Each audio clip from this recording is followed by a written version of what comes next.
નાઈ ધોઈને તૈયાર થઈ ગયો અને પછી ફેમિલી સાથે ચાલ્યો મંદિરે જવા અને પછી ડુંગરની નજીક પહોંચી પણ ગયો.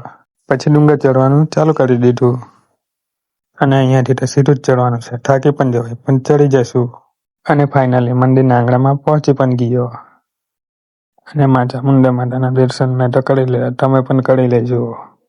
પ્રસાદમાં આપણને મળેલો પેંડા અને મંદિરનો વ્યૂ ખૂબ જ સરસ દેખાતો હતો.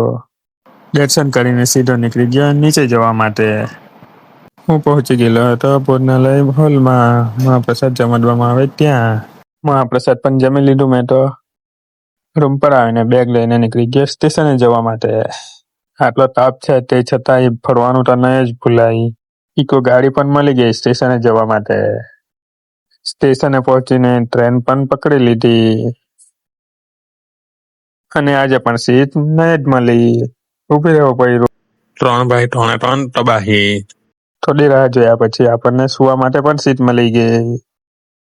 સુઈને ઉઠી પણ ગયો ફટાફટ. ટ્રેનમાંથી ઉતરી પણ ગયો અને પછી વલસાડ સ્ટેશને પહોંચી પણ ગયો અને મારા ગામમાં મારી એન્ટ્રી પણ થઈ ગઈ.